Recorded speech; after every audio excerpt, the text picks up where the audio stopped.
If you ever feel like no matter what you do, no matter how much money you make, you are still struggling to actually build your money and get ahead, trust me, you are not alone.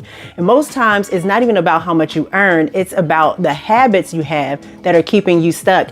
And the crazy part is most people have no idea what they are doing wrong. So today, we're just going to go through some common habits that might be keeping you feeling broke, and more importantly, what you can start to do differently. Now, some of these might sting a little bit, but I promise it's all in love and it's about setting you up for financial success. So let's get into it. Hanging around broke people. Now, I know this one might be tough for some of you because some of your closest family members might be broke people.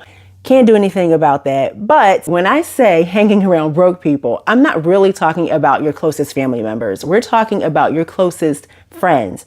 Your friends are those people that you have chosen to allow to be an influence in your life. And so if you start to think about the money habits and the financial activities of the people that you have chosen to have in your circle as an influence on you, and they don't have the kind of money habits that you're aspiring to, then it's going to be that much more difficult for you to reach the goals that you are setting for yourself at this time.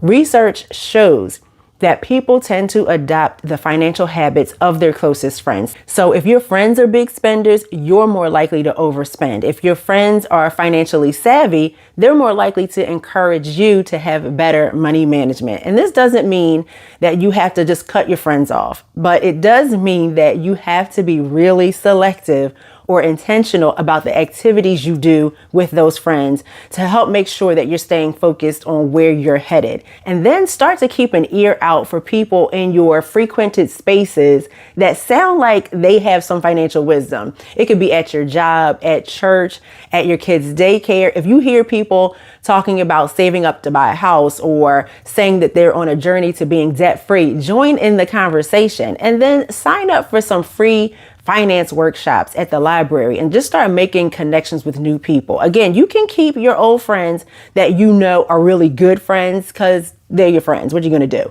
But understand that your financial future is often shaped by the company you keep. If you want to improve your finances, surrounding yourself with people who have strong money habits can make all the difference.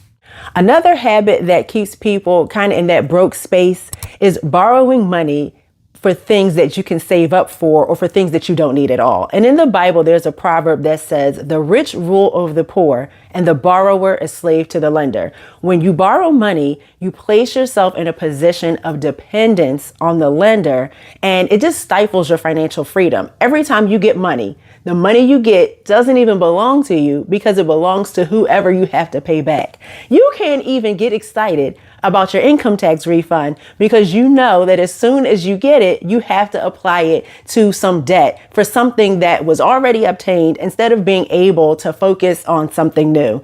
And sometimes the debt you're still paying for is for stuff you don't even have or use anymore. And when I say borrowing money, we're not just talking about filling out a long loan application and kind of signing your life away. We're also talking about the use of credit cards, because when you use credit cards, you are borrowing money. So let's say you're at the store and you know you want a new dining room table. You see a table you like and it's $200, $300. You pull out your credit card and you decide you're going to get this dining room table today and then just pay it off over time. There are a couple of issues with this. The obvious one being that by the time you finish paying for this table, you might have paid way more than the table was worth because of the interest. The second thing is, if you are a person that's not good with paying your bills on time, every time you miss a payment, that credit card company adds $25, $35 more to what you owe. And now the purchase is no longer within the price range that made it make sense to you when you bought it. If you can buy something on credit today and then pay it off over time, then you can also save up for it over time and then just buy it outright. Sometimes debt can also keep you locked into a job that you don't want because you have to pay back that money. In our society overall, it is acceptable to take out a loan to buy a new car. And I get it. You want something nice and reliable to drive, but just recognize when you take out a loan for a car, it does not belong to you until it's paid off. If you are unable to make your car payments for any reason, they will come and take your car from you. Don't get me wrong. I'm not saying don't take out a loan for a car, but if you can give yourself a certain amount of time where you can save up a significant portion of the cost, then at least you're borrowing less money.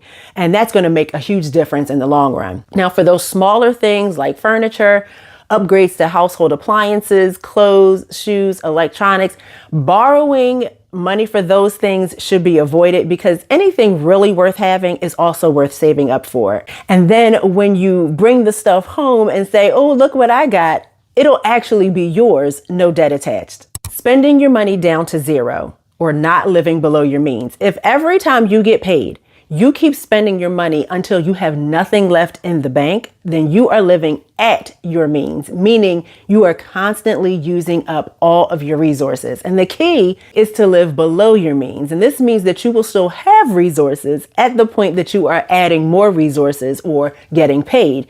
There should be overlap. You want there to be a cushion. And my top tip for living below your means is to have a certain amount of money automatically transferred from your pay or your main checking account to a savings account every payday, so that you just don't even see that money. And it just makes it easier to live like that small portion of money doesn't exist, so that you're not spending every dime every time you get paid. And if you need some more tips on living below your means, the easy way, you can check out a really helpful video that I did on this topic right after you finish watching this video.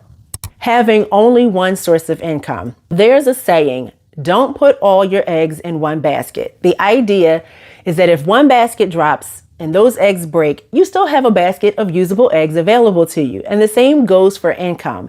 It's smart to have funds and resources coming from a few places, and even better, a few different industries. So for example, if you have a job at a grocery store, but you also make money braiding hair a couple times per month, and you also work as a home health aide 10 hours per week, none of those income sources fall within the same industry. So if there's some big economic drop in one industry, you still have one or two others that you can double up on or put more time into to make up the difference.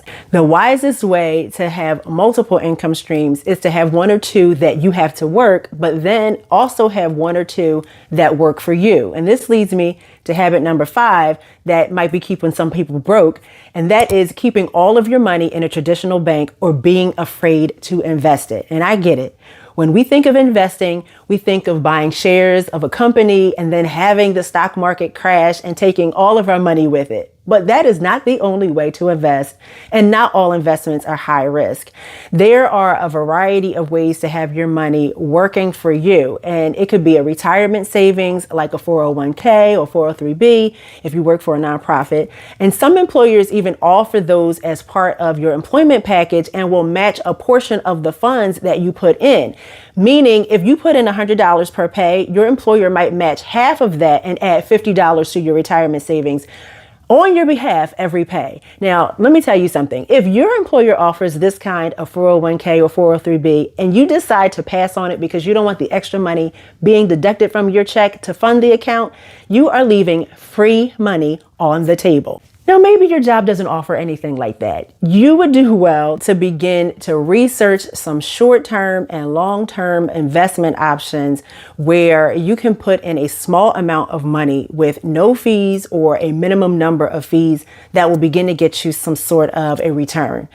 And maybe you're not even ready for that. Maybe you still have all of your money in a traditional brick and mortar bank where you're earning 1 cent interest every month, but the bank is taking $5 to $10 back out of your account in fees. You are consistently losing money. And I know some of you might be uncertain about putting your money into an online only account. I've heard people say, what if all the technology goes down? How will I access my funds? The fact is that all the banks, even the brick and mortar ones, use technology to run their system and give you your money. The difference is a reputable online bank will give you up to 10 times more in interest than the traditional bank. And I personally use Capital One, and this is not sponsored, but all of the funds are FDIC insured. There are no bank fees, no matter how little money I have in my account. I can withdraw or deposit money through a huge network of ATMs for free free, I can also physically deposit my money into my bank account at any Walgreens or CVS store just over the counter, which means I don't have to drive around trying to find a bank branch. It's actually way more convenient. I just want to encourage you not to let the fear of something you're not used to keep you from making strides toward the future you desire. Stretch out just a little bit and start with something small that can grow your money. And the key here is that you start.